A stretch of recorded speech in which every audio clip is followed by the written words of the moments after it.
अल्व जैसे, विदुरथ जैसे, दंतवक्त्र जैसे बड़े पापी राजा इस पृथ्वी पर आ गए तो ये पृथ्वी बोझिल हो गई, पृथ्वी कांपने लगी। इन दुष्ट राजाओं के पाप का भार पृथ्वी पर बढ़ गया तो पृथ्वी कांपने लगी। पृथ्वी ने उसी समय गाय का वेश लिया, गाय का रूप बनाया। गौरभूत्वा श्रमुखी खन्ना कृदंती करुणम विभो।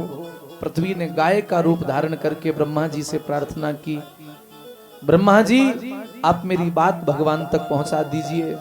तो ब्रह्मा ने सभी देवताओं को साथ में लिया, गाय रूपी पृथ्वी को साथ में लिया और क्षीर सागर के तट पर आ गए और पुरुष सूक्ति के द्वारा सभी देवताओं ने क्षीर सागर में भगवान का आवाहन किया और पुरुष सूक्ति के द्वारा भगवान को बुलाया।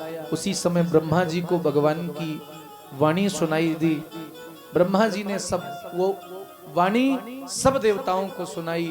ब्रह्मा जी कह रहे हैं देवताओं बहुत शांत होकर के सुनो। वसुदेव गृहे साक्षात भगवान पुरुष परः जनिष्यते तत्प्रियार्थम सबम संभवन्तु सुरस्त्रिया। कह रहे हैं देवताओं अब घबराने की बात नहीं है, भगवान ने आज्ञा दे दी है। वो बहुत ही जल्दी वसुदेव जी के यहाँ देवकी के गर्भ से अवतार ग्रहण करेंगे और देवताओं तुम सबके लिए संदेश है, जाकर के गोकुल में तुम सब यदुवंशियों के यहाँ अवतार लो और उनकी लीला में सहायता करो। सज्जनों इस प्रकार देवताओं को समझा करके ब्रह्मा जी ने भेजा है वापस। अब इधर देवताओं को विदा कर दिया। अब यहां से कथा श्री सुखदेव जी मथुरा की ओर लेकर के जा रहे हैं। मथुरा में क्या हो रहा है? मथुरा में विवाह चल रहा है। मथुरा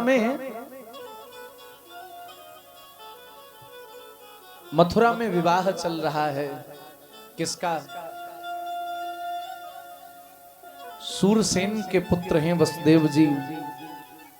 वसुदेव जी का विवाह उग्रसेन के छोटे भाई देवक की बेटी देवकी के साथ में हो रहा है। सारा राज परिवार उस विवाह में सम्मिलित है। सारा राज परिवार बहुत शांति से, आप लोग बस 10 मिनट और बैठे, 15 मिनट विश्राम की ओर चल रहा हूं मैं।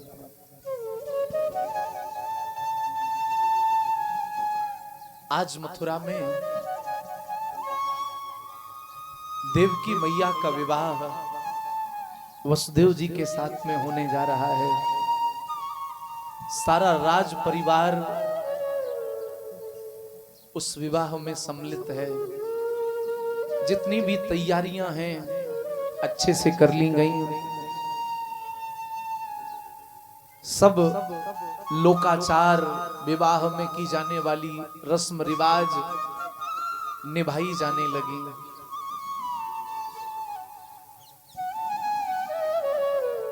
और विवाह संपन्न होने के बाद में देवियों जब विदाई का नंबर आया तो आज सब राजमाताओं के आंखों में आंसू भर आए। सभी लोग कथा में ध्यान दीजिए। इधर देखो व्यासपीठ की ओर, कहिए राधे राधे। सभी लोग कथा में ध्यान दें। जितनी राजमाताएं थी सब देवकी के सामने पहुंच गई। जा रही हो बिटिया।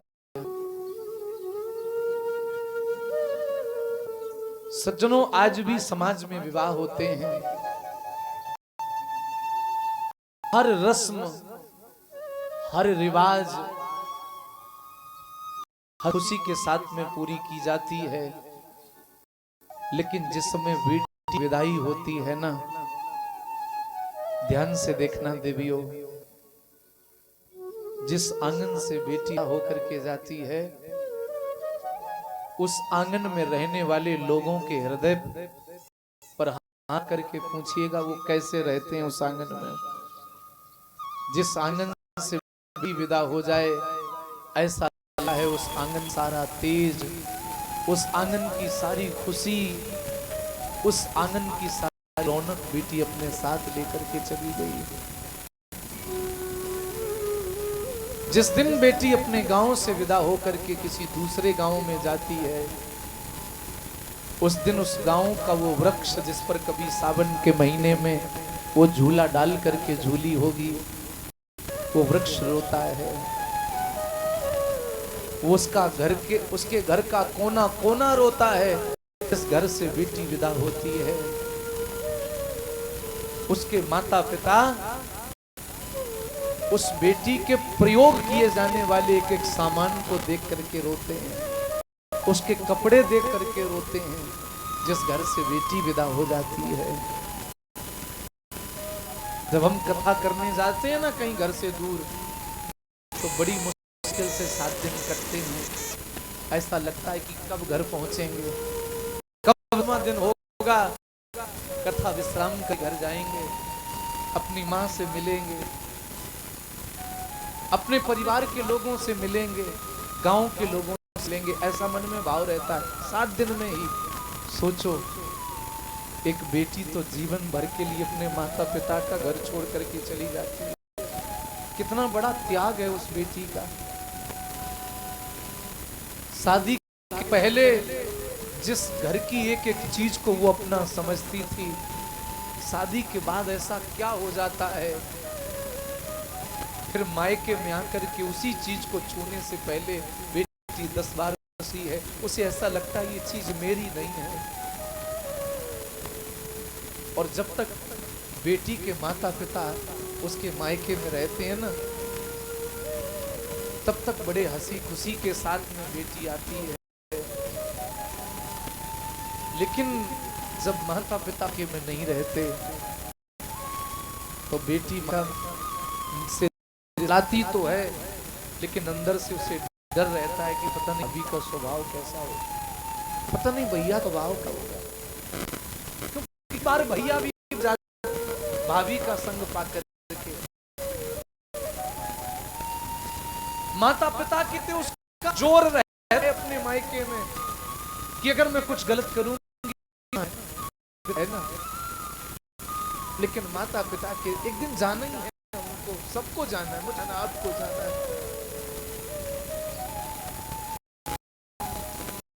ऐसे एक बेटी, जिस बेटी की 25 वर्ष की यादें इस घर से जुड़ी होती हैं, गांव से होती हैं, और एक झटके में उस बेटी का, उस बहन का सब कुछ छूट जाए। कैसा कैसा रिश्तों का बंधन बनाया परमात्मा ने। और फिर भी बहन और बेटियों को गलत दृष्टि से देखा जाता है। एक मैं निवेदन करूं, जितनी भी सासू मैया यहाँ बैठी है, जितनी भी बहन बैठी है, जैसा व्यवहार हम अपनी बेटी के प्रति दें,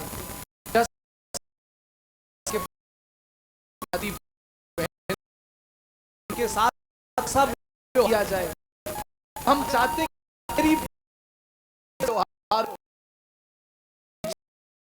हम दूसरे बेटी को अपने घर